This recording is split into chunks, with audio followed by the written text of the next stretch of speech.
एक quick revision करेंगे जो हमने अपनी पिछली क्लासेस में देखा था न्यूक्लियर फिजिक्स में, और फिर हम उसके कुछ क्वेश्चन ट्राई करेंगे। सबसे पहले हमने देखा था कि जो भी आपका एलिमेंट x है उसको आप रिप्रेजेंट करते हैं x, z और a से। जहाँ पे नीचे लिखा हुआ z आपको क्या बताता है? Atomic number. ये आपको क्या बताता है? Atomic number. And atomic number is equal to the number of protons in the given atom. It is equal to the number of protons in the given atom. जो आपका नंबर ऑफ प्रोटॉन्स है, it specifies और it characterizes the species of an atom. This number of proton characterizes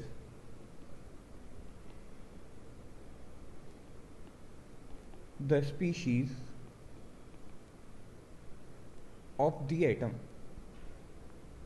means the element to which, इसका मतलब क्या है? the element to which the atom belong।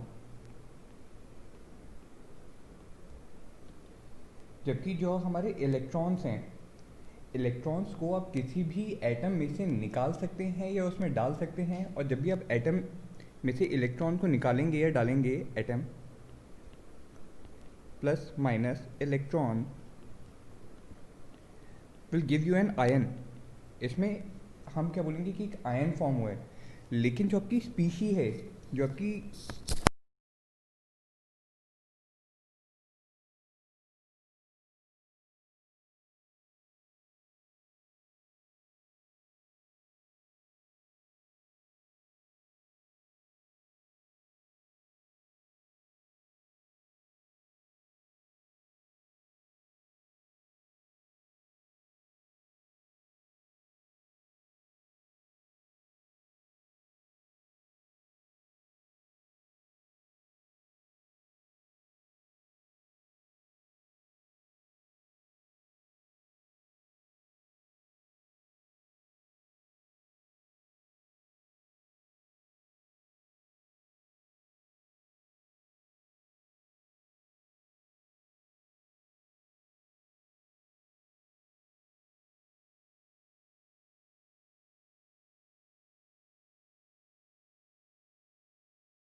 atoms, number of atoms in 12 grams of carbon 612 किसके बराबर होगा? Avogadro's number के बराबर। किसके बराबर होगा? Avogadro number, where N A denotes Avogadro number whose value is equal to 6.023 into 10 to the power 23. So the number of, you will say, number of electrons in 12 gram of carbon 612 will be equal to how much?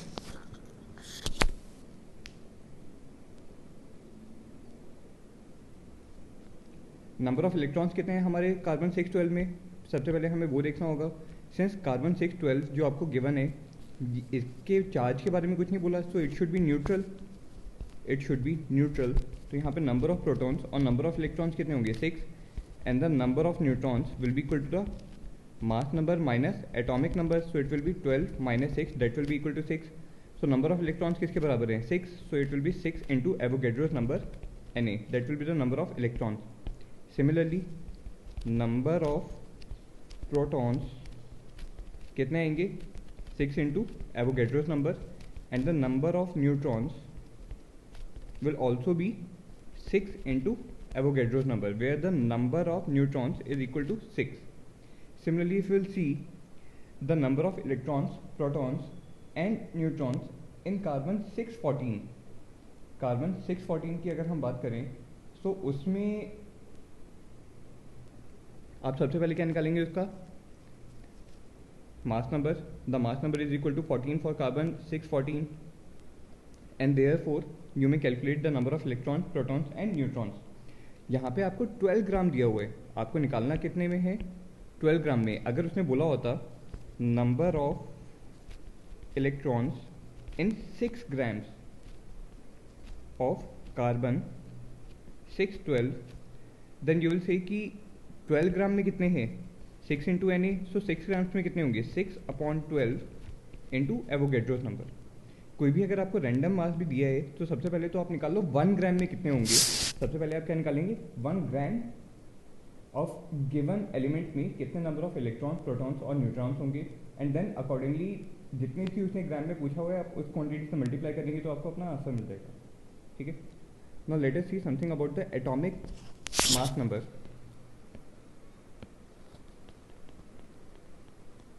Atomic mass number, atomic mass number क्या था, it always refers to the mass of the neutral atom. इसके बारे में कुछ point लिखिए, it always refers to the mass of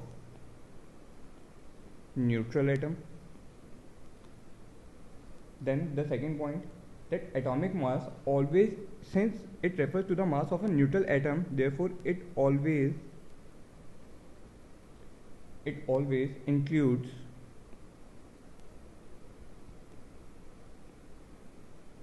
the mass of its z number of electrons also। z number of electrons क्यों बोला, क्योंकि neutral atom था। Neutral atom में अगर z उसका एटॉमिक नंबर है तो वो किसके बराबर होगा नंबर ऑफ प्रोटॉन्स के, और number of protons number of electrons के बराबर होंगे किसमें न्यूट्रल एटम में। So for neutral atom there will be z number of electrons, so the atomic mass number will also include the mass of the z number of electrons. And the third point is that the atomic mass is measured, it is measured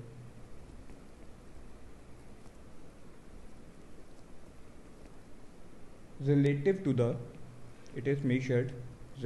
to the mass of an atom of neutral carbon 12।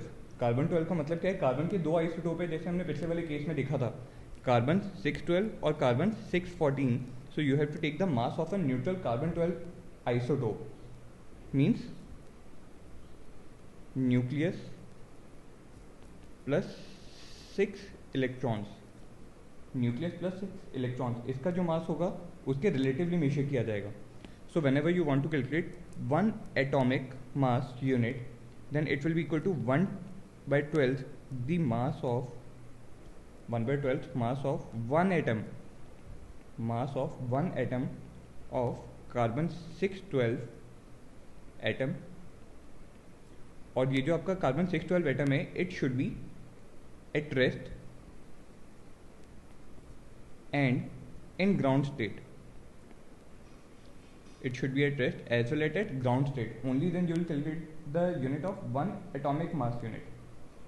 ठीक है, फिर हमने देखा था कुछ isotopes के बारे में, जैसे कुछ जो हमारे अलग अलग स्पीशीज़ थे, न्यूक्लियर स्पीशीज़। सबसे पहला क्या था, आइसोटोप्स कौन से थे जिसमें सेम नंबर ऑफ प्रोटॉन्स होंगे but different number of neutrons. Example, carbon 611, carbon 612, carbon 613 as well as carbon 614. All of these are the example of isotope. फिर हमने देखे थे isobars. Isobars are those elements which have the different proton number but the same mass number, but they have the same mass number. So isobars के अगर हम example लिखें, it can be carbon 616, nitrogen 716, oxygen 816 and fluorine 916. ठीक है. Isotopes का एक example और देखते हैं जो इंपॉर्टेंट है और उसके बारे में कई बार ये पूछ लेता है आपसे. Regarding the isotopes of hydrogen, 3 isotopes होते हैं, hydrogen 11, hydrogen 12 and hydrogen 13. Hydrogen 11 का तो आप सिंपली ऑर्डिनरी हाइड्रोजन बोलते हो. ये क्या है आपका ordinary hydrogen.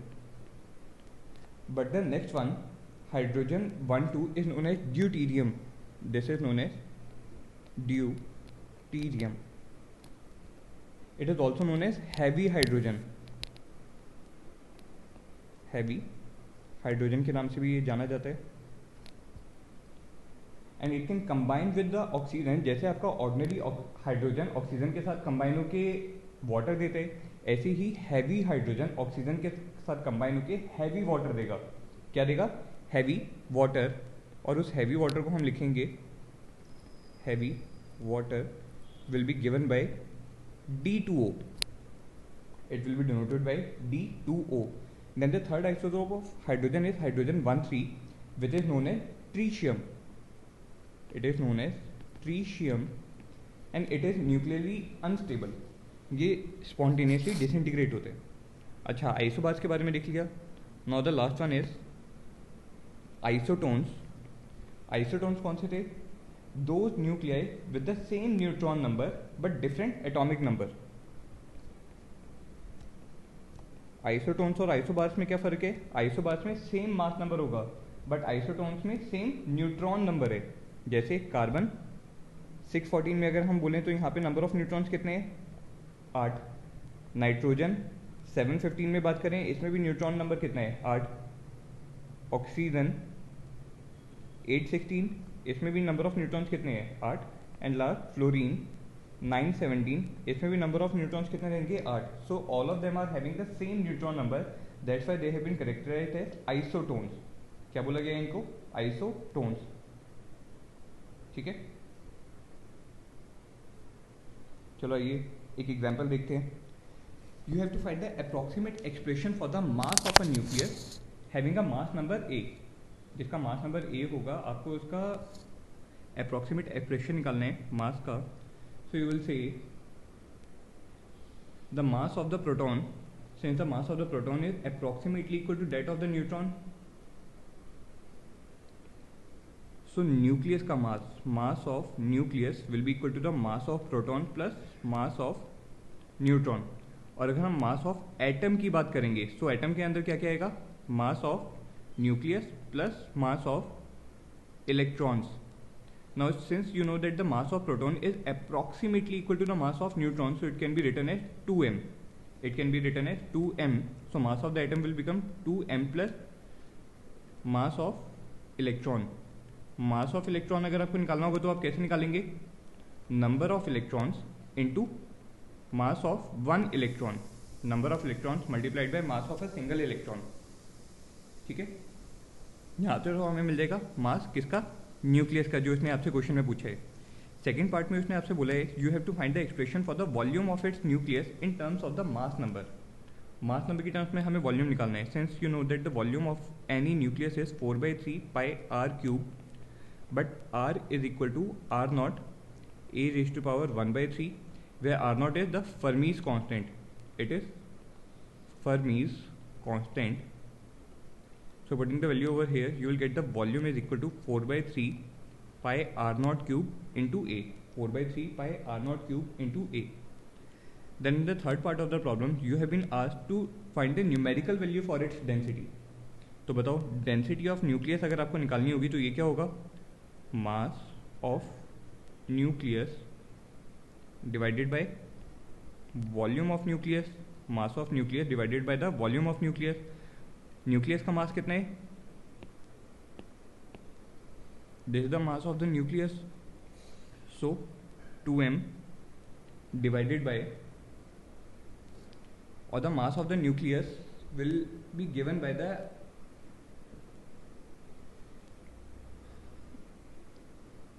this should be the total mass of the proton and the total mass of the neutron। यहाँ पे जो हमने mp और mn लिखा है ये क्या है, total mass of all the protons in the given nuclei and mn is the total mass of all the neutrons in the given nuclei।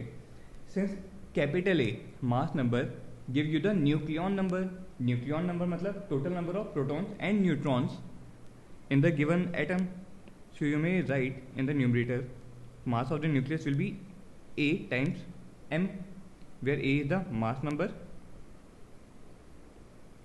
and m is the mass of proton, which is approximately equal to mass of one proton, it is equal to mass of one proton, which is approximately equal to mass of one neutron. Done. And the volume of the nucleus is 4/3 pi r naught cube into m. Here if you will see, sorry, you have in the denominator 4/3 pi r naught cube into a. So here if you will see, the term mass number will cancel out in both numerator and denominator, and therefore the density of nucleus will come out to be 3 times mass of one proton or neutron divided by 4 pi r naught cube. So first thing you can observe from here is that the density is independent of the mass or the radius of the nuclei, so it will be almost constant for all the nuclei. And if you will put the values over here, you will get 3 into mass of proton or neutron is 1.67 into 10 to the power minus 27 kg divided by 4 pi, and the value of r naught is 1.2 into 10 to the power minus 15 का whole cube। जब आप इसको solve करेंगे, the density which you will get will be equal to approximately 2.3 into 10 to the power 17 kg per meter cube। So this is the final answer to the third part of the problem। ठीक है, आगे देखिए। In this question you have to calculate the radius of germanium 70। Germanium 70 का आपको radius calculate करना है। सो you will say that the radius of the nucleus will be equal to r naught times mass number raised to power 1/3, where the value of r naught is Fermi's constant, which is equal to 1.2 into 10 to the power minus 15 meter, multiplied by the mass number is 70 raised to power 1/3, so you will get 4.94 Fermi। This will be the radius of germanium 70. In the next question, you are given that the most common kind of iron nucleus has a mass number of 56. Then you have to find the radius, approximate mass and approximate density of the nucleus. देखिए हम इसको कैसे करेंगे। Firstly you will say that to determine the radius of the nucleus, you already know that the radius of the nucleus will be equal to r naught times mass number raised to power 1/3. Putting the values over here, you will say 1.2 into 10 to the power minus 15 multiplied by 56 raised to the power 1/3. So the radius of the iron nucleus will come out to be 4.6 into 10 to the power minus 15 metre. ठीक है, अच्छा अगर हमें radius पता चल गया तो हमें इसका वॉल्यूम पता चल जाएगा। वॉल्यूम कितना होगा, 4/3 pi r cube, it will be 4/3 pi r cube। when you will put the values over here, you will get volume is equal to 4.1 into 10 to the power minus 13 meter cube, 4.1 into 10 to the power minus 13 meter cube। and therefore अब हमें निकालना क्या है, mass of the approximate mass of the nucleus is also being asked। तो mass कैसे निकालेंगे आप, mass will be equal to the mass number multiplied by mass of one proton or mass of one neutron, because a आपको क्या बताते हैं, number of nucleons in nucleus. So the mass number A is given as 56 and the mass of one proton or one neutron is how much? 1.67 into 10 to the power minus 27 kg approximately. So you will get the mass will be equal to 9.3 into 10 to the power minus 26 kg. अब हमें मास भी पता है और volume भी पता है. सो density rho कितना होगा, mass divided by volume. Mass divided by volume, mass है 9.3 into 10 to the power minus 26 kg और वॉल्यूम कितना है 4.1 into 10 to the power minus 13 metre cube. So the density will come out to be 2.3 into 10 to the power 17 kg per metre cube. 2.3 into 10 to the power 17 kg per metre cube. समझ में आया? तो अगर आप पिछले वाले question से भी अगर देखेंगे तो वहाँ पे भी हमें डेंसिटी की वैल्यू कितनी मिली थी, यहाँ पे डेंसिटी की वैल्यू कितनी मिली है 2.3 इंटू 10 पावर 17. और जब हम अपने पिछले एग्जाम्पल में देखेंगे तो वहाँ पे भी हमें डेंसिटी कितनी मिली थी 2.3 into 10 power 17 kg per metre cube. तो यहाँ पे आप लिख लेंगे density is independent of the mass and volume of given nucleus. Therefore, density is almost constant for all nucleus. जितने भी न्यूक्लियस है सभी की डेंसिटी कितनी आएगी, same. So you may remember this value also 2.3 into 10 power 17. ठीक है, आइए नेक्स्ट क्वेश्चन देखिए. Here you have been asked to calculate the electric potential energy of interaction due to the electric repulsion between two nuclei of carbon 612 when they touch each other at the surface. So here you have two carbon 612 nuclei, one is like this and the another is also of the same size, and both of them are touching each other. Both of them are touching each other.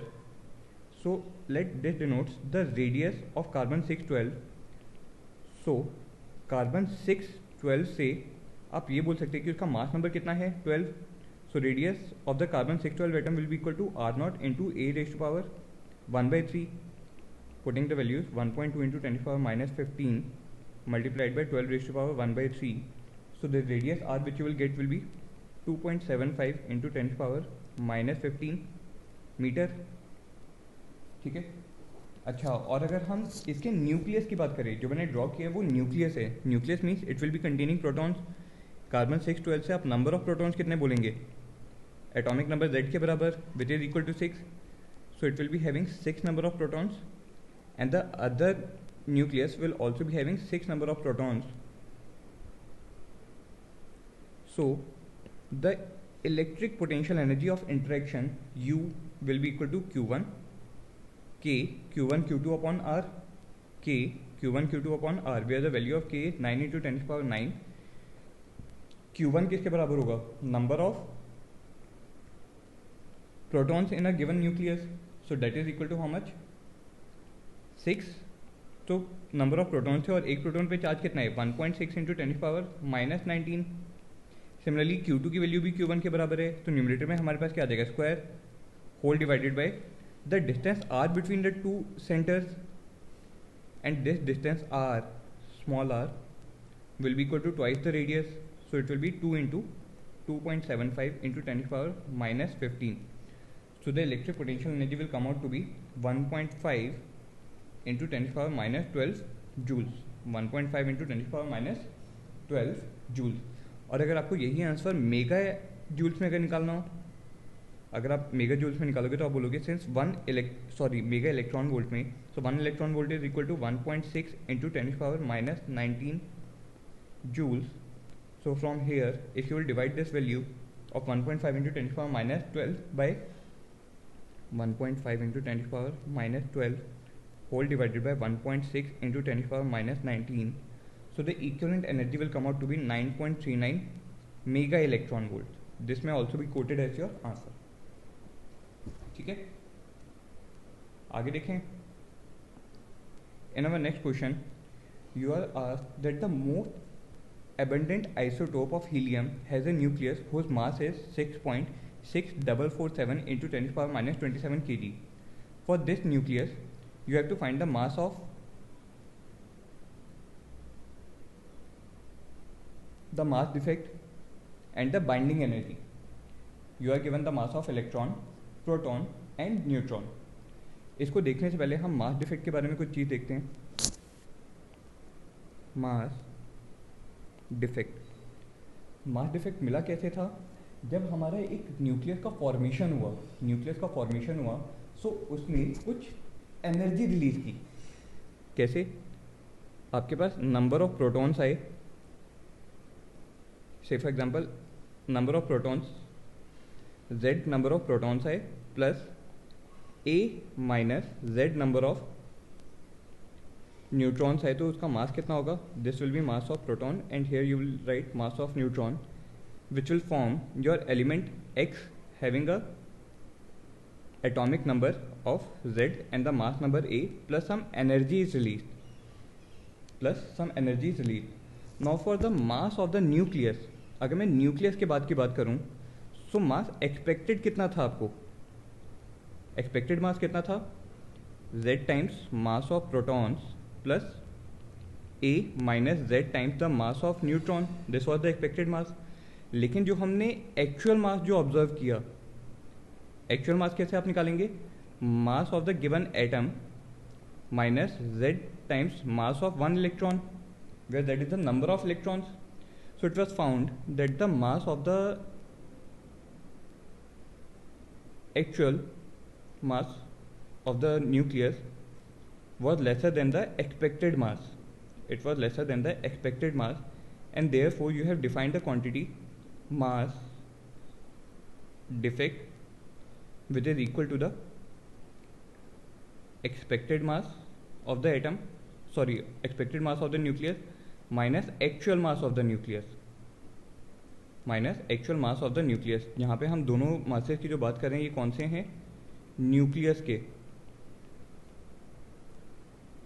ठीक है. So if you will put the value over here you will get the mass defect delta m is equal to z times mass of protons plus a minus z times mass of neutron. This was the expected mass minus actual mass कितना मिला? Mass of the given atom minus z times the mass of one electron. ठीक है. On this basis now let us try this same problem जहाँ पे आपको nucleus का mass given है and for this nucleus you have to find the mass defect and the binding energy. ठीक है. तो सबसे पहले हम बात करते हैं, इसने हीलियम दिए आपको. क्वेश्चन में क्या दिया हुआ है? हीलियम को डिनोट कैसे करेंगे? Helium 24 which shows that the atomic number z is equal to the number of protons which is equal to 2. Then mass number 4 is equal to the number of protons plus number of neutrons which is given as 4. So you will say the number of neutrons is equal to 2. And since there is nothing told about the charge on the helium, so we will consider that helium is neutral, and for neutral atoms the number of electrons will be equal to the number of protons which will be equal to 2. ठीक है. हमें सारे individual proton, neutrons और electrons पता चल गए.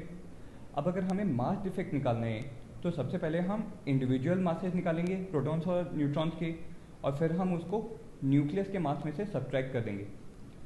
सो expected मास कितना होना चाहिए?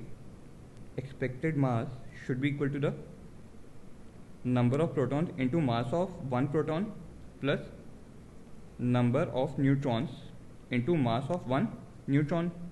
नंबर ऑफ प्रोटॉन्स कितने हैं? 2. और एक प्रोटॉन का मास कितना गिवन है आपको? 1.00727 units, with you may use unit as well as atomic mass unit, plus number of neutrons कितने आपको गिवन है? 2, and the mass of one neutron is given as 1.008655 units. Upon solving you will get this mass is equal to 6.695 0 into 10 raised power minus 27 kg, where I have converted my atomic mass unit. Atomic mass unit को हमने KG में convert कर लिया है, atomic mass unit को हमने KG में भी कन्वर्ट कर लिया है, ठीक है. So from here you will say that the mass defect delta m will be equal to the expected mass, which is equal to 6.6950 into 10 to the power minus 27 kg, subtracting the actual mass of the nucleus, which is 6.6447 into 10 to the power minus 27 kg. So the mass defect will come out to be 0.0503 into 10 to the power minus 27 kg. Mass defect हमें पता चल गया. अच्छा, second part में इसने आपसे बोला binding energy. Binding energy का मतलब कि जब हमने यहाँ पे न्यूक्लियस की फॉर्मेशन देखी थी तो उसमें जो एनर्जी जो रिलीज हुई थी, this was the energy required to break the nucleus into it constituent particles. अगर मैं इसकी रिवर्स रिएक्शन लिखूंगा तो वहाँ पे क्या बोलूँगा, अगर आपके पास कोई एक एलिमेंट x था जिसका एटॉमिक नंबर z है और मास नंबर a है, इसको अगर आप बाइंडिंग एनर्जी प्रोवाइड कर दोगे सो वो बाइंडिंग एनर्जी एब्जॉर्ब करके अपने कॉन्स्टिट्यूएंट पार्टिकल्स में ब्रेक डाउन हो जाएगा and you will gate z number of protons and a minus z number of neutrons. समझ में आया? So this was the binding energy. So binding energy will simply B given bye the Einstein mass energy relation, which is delta m into c square, where c is the speed of light, जिसकी value कितनी है, c into 10 to the power 8 meter per second. When you will put all the values over here, the binding energy which you will get is equal to 4.53 into 10 to the power minus 12 joules. 4.53 into 10 to the power minus 12 joules. और अगर आप इसको mega electron volt में convert करना चाहते हैं तो आप क्या करेंगे, 4.53 into 10 to the power minus 12 divided by 1.6 into 10 to the power minus 19. This is joules and this is joules per electron volt. So you will get 28.3 mega electron volt. 28.3 mega electron volt.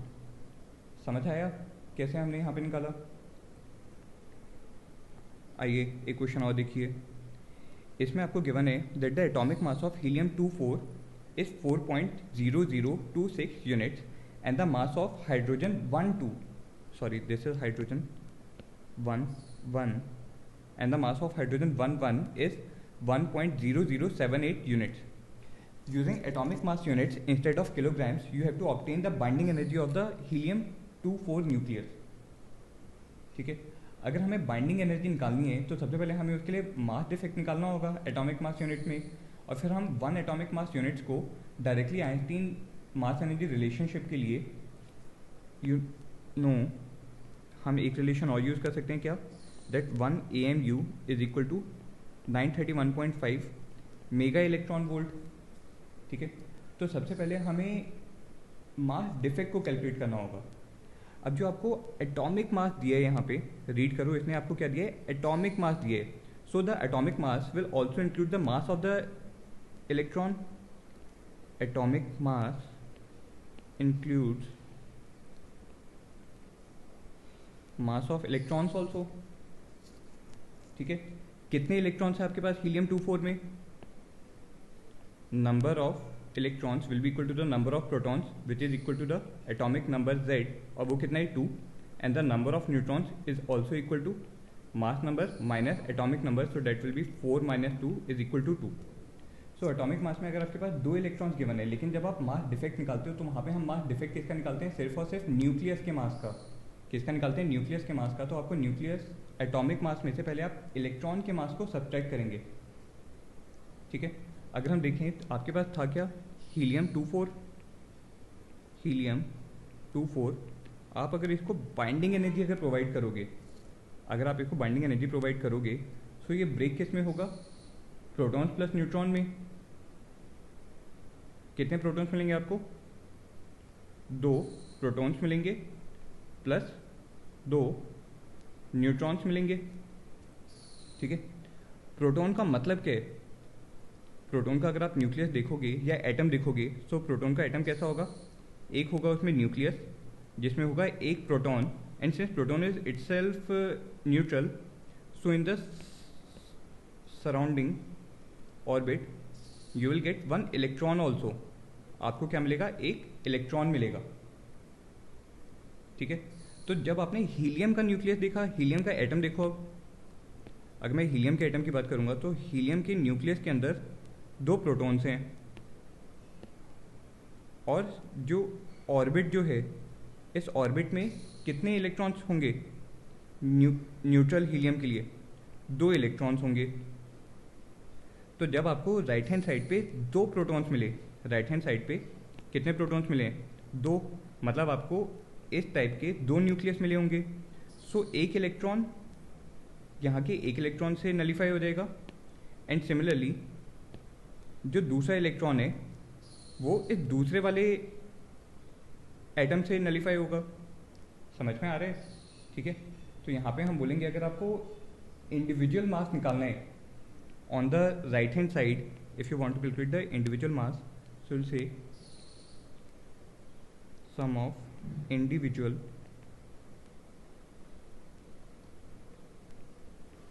constituent particles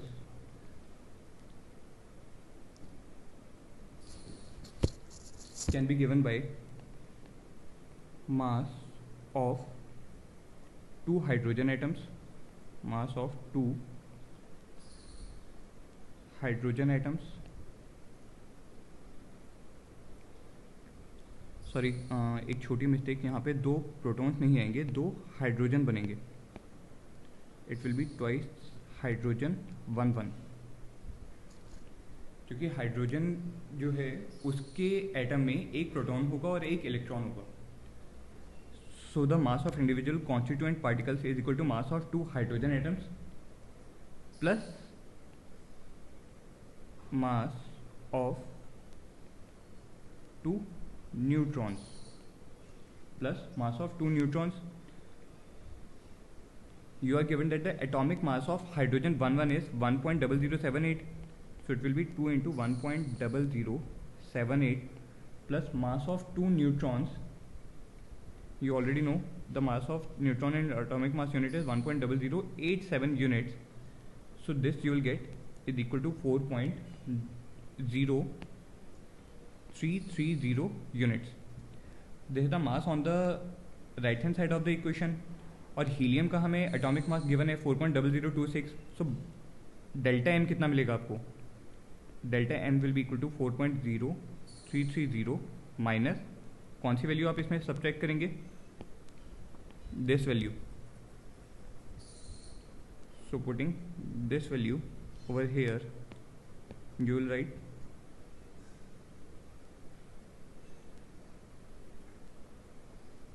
sorry not this one, you will use this value, so it will be 4.0026 and upon solving you will get 0.0304 units of mass, atomic mass units. Now one atomic mass unit is equal to 931.5 mega electron volt, so the binding energy will come out to be 28.3 mega electron volt, it will B 28.3 mega electron volt. समझ में आया? हमने इस question में किया क्या कि जो हीलियम का एटम है उसको अगर आप बाइंडिंग एनर्जी प्रोवाइड कर दोगे तो ये हाइड्रोजन और न्यूट्रॉन में डिसोशिएट हो गया। हमने अपने रिएक्टेंट साइड पे इंडिविजुअल मासेज निकाले और प्रोडक्ट साइड पे इंडिविजुअल मासेज निकाले। जो आपका प्रोडक्ट का मास माइनस रिएक्टेंट का मास है वो किस में, वो कहाँ गया होगा, बाइंडिंग एनर्जी में। सो वहाँ से हमने सबसे पहले मास डिफेक्ट निकाला और उसके कॉरस्पॉन्डिंगली हमने बाइंडिंग एनर्जी निकाली। ठीक है, एक लास्ट क्वेश्चन और देखते हैं। The nucleus of the deuterium atom called the deuteron consist of a proton and a neutron. Calculate the deuteron's binding energy given atomic mass, that is the mass of the deuterium nucleus plus an electron is measured to be 2.014102 units. So firstly you have to remember, अगर आप याद रख सकते हैं, वैसे तो mostly आपको question में गिवन होते हैं, mass of protons is equal to 1.007825 units and mass of neutron is equal to 1.008665 units. आपको प्रोटॉन और न्यूट्रॉन का एटॉमिक मास यूनिट्स में मासेस याद हैं, और जो हमने मासेस लिखे हैं ये एक्चुअली न्यूट्रल एटम्स के हैं. Remember this, that both are these masses are for neutral atoms. These are for neutral atoms. So अगर मैं ड्यूटेरियम के मास की बात करूं, ड्यूटेरियम के मास की अगर मैं बात करूं, सो यू विल से ड्यूटेरियम को डिनोट कैसे करते हैं, 1 2. सो इसका एटॉमिक मास नंबर कितना है, 2, जिसका मतलब क्या है, number of protons plus number of neutrons. Proton कितने होंगे, which will be given by z. Atomic mass atomic number will give you the number of protons equal to 1. So number of neutrons will be also equal to 1. So the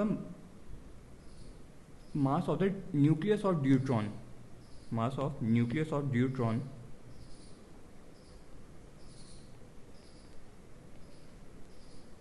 will be equal to the mass of one proton multiplied by the number of protons plus mass of one neutron multiplied by number of neutrons. एक proton का मास कितना है, 1.007825 and the number of protons is equal to 1.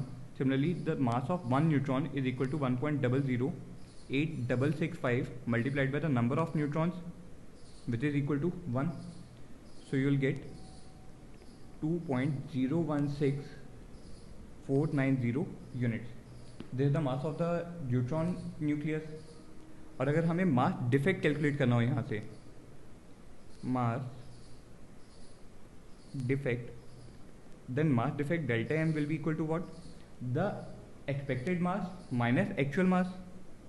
ये जो हमने निकाला है ये क्या है, एक्सपेक्टेड मास, जो एक्चुअली में होना चाहिए था, लेकिन एक्चुअल मास कितना आपको गिवन है, 2.01402 units. So you will write expected mass minus actual mass. लेकिन निकालना किसका है, न्यूक्लियस का, actual mass of the nucleus as well as the expected mass of the nucleus. So mass defect will be equal to 2.016490 minus actual mass. Deuterium nucleus का कितना होगा, atom का मास जो आपको गिवन है 2.01402 minus mass of 1 electron into number of electrons. Deuterium 1 2 के लिए number of electrons कितने होंगे, 1, and the mass of 1 electron in atomic mass unit, you have to remember this value, that this is equal to, this value is equal to 5.4858 into 10 to the power minus 4 units. So after substituting the values, you will get mass defect delta m will be equal to 0.002388 units. इतना हमें क्या मिल गया, mass defect मिल गया. And correspondingly जो आपको binding energy जो मिलेगी, that will be given by delta M into C square.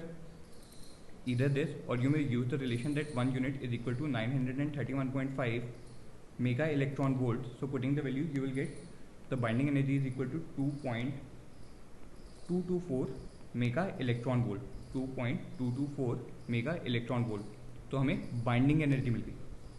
समझ में आया कितनी, 2.224 mega electron volt. So this is the answer to this problem.